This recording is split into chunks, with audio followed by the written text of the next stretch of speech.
I'm Remy, and I am a natural beauty enthusiast turned beauty founder. I own a brand called Bébé, and for 20 years I was a model. And today I want to talk to you a little bit about oils because there's a lot of misconception about what oils can and can't do for the skin, what kind of skin types oils are great for, what type of skin types oils are stay away from. And I just want to clear some of that up because a lot of us are using products saying we don't put oils on our skin when the products we're using already contain oils and they're not necessarily the best oils for you or the planet. So let's talk about oils. Oils, if you look at Wikipedia, growing up, I thought oil was something that could come from anything, but it was oil. Oil was oil was oil. I was really confused why my mom used olive oil for cooking, my grandparents used vegetable oil, there seemed to be a fight, I did not get it, I get it now. So oil is a gigantic chemical classification.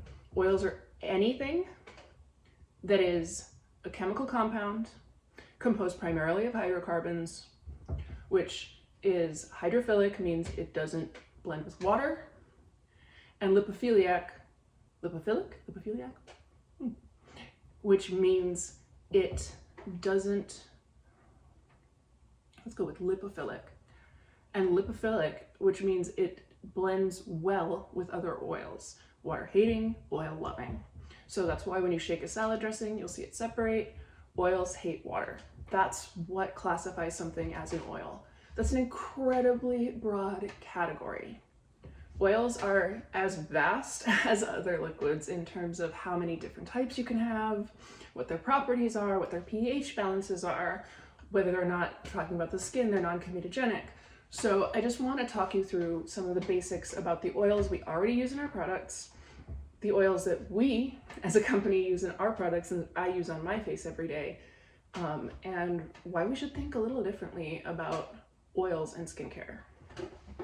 So a basic face moisturizer, I think we all use them. Most of us use them. I use them. I've used them since I was 16. The one thing I will never leave the house without is moisturizer. And a lot of my friends who use moisturizers, when I told them that our first product was a face oil, they were like, oh, I don't use face oil.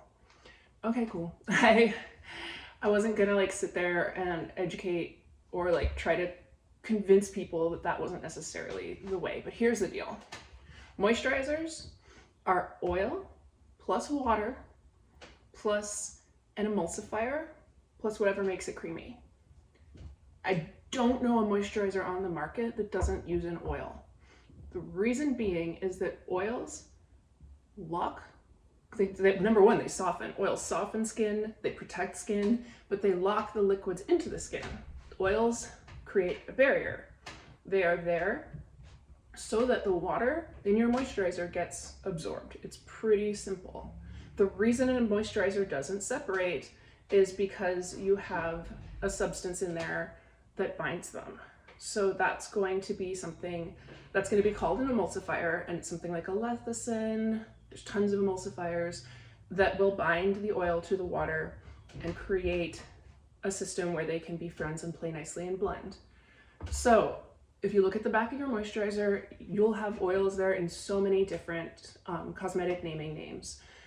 They can range from anything like something that actually says oil at the end, like a rosehip oil or argan oil. I'm going to read you the very complicated INCI name for argan oil. It is Argania spinosa kernel oil. We like to put parentheses on our labels to let you know what you're actually getting. That's argan oil. But it also might be something like petroleum jelly, petroleum oil, mineral oil. So those sound harmless. Mineral oil, there are so many studies that question the safety of mineral oil. Not going to get into that. Petroleum, that's the same petroleum that is gasoline. I know we hate it for our cars. I'd love to start thinking about the fact we use this in skincare.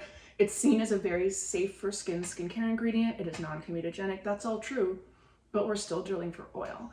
So when I think about my brand, I always think about, and myself, what's better for my skin and what is going to leave a world that I want to leave. And I can't say that I'm creating the best product for myself, the best life for myself, the best planet that I can leave, because I have kids, I have dogs, I have people I love that are going to be here after I'm gone. I want to leave them a world that makes sense, and I want to be part of that. So I can't, in good faith, use petroleum. And that's everything from Vaseline, you name it, even down to I'm not going to name too many names in this video. There are products I've loved for many years where they were the last for me to let go of because I was just so stuck on the petroleum being safe for my skin. Safe for my skin, not safe for anyone else involved in the process of making petroleum. So we don't touch that. Does it come from the ground? Yes. Is it natural? It is brewed in the ground, but we're not using it. So I have in front of me 2 oils that are very low on the comedogenic scale or non-comedogenic, and so they're very safe for the skin. They're not going to cause breakouts. These are argan oil and castor oil. And what I want to show you is how different they behave, even though they're both oils. Our argan oil, very watery, very light. You can see swishes around, super, if you were to dip your hand in it and try it, absorbs super quick, super pretty, nothing. So I love that. I'm gonna put that on. It's wonderful. And you can do that if you have oily skin, dry skin. It is not the same, it is not even close to the oil that your face produces. This is a very vitamin-rich oil. There's vitamin E, there's tons of antioxidants. It is really pH balanced to suit skin. It is tiny molecules, they're not gonna clog your pores. She's beautiful. This is castor oil. When you swish her, she's real thick. She's more of a syrup. It's not because there's something else in it. It's because oils have different properties. Castor oil has been used for centuries for body care. I don't put a lot of castor oil on my face. I find it really thick. I find it really fragrant. When it's straight castor oil, it has this kind of oily smell. It's full of nutrients that you equate with oil, but it's also really heavy, and that's why it's so great on the body. On the driest parts of your skin, this is incredible, but it's also super thick.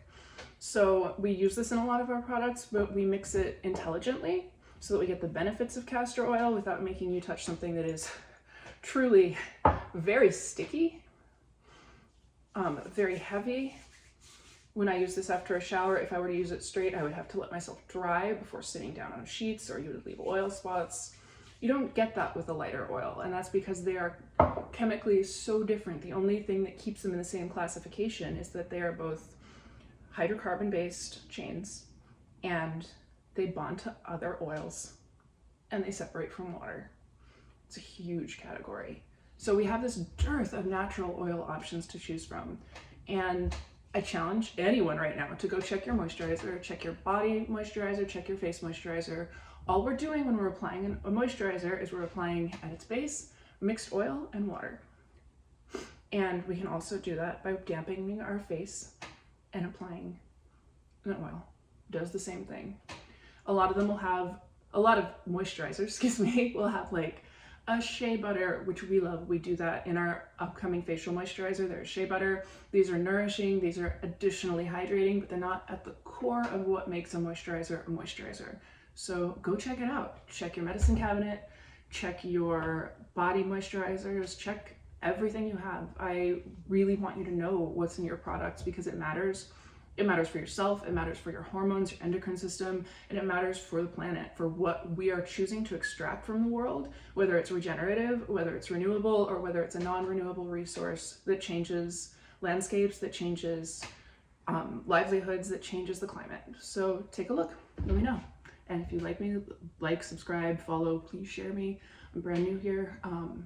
Been studying this for a long time. I really want to tell you more about it, but have a great day. See you soon.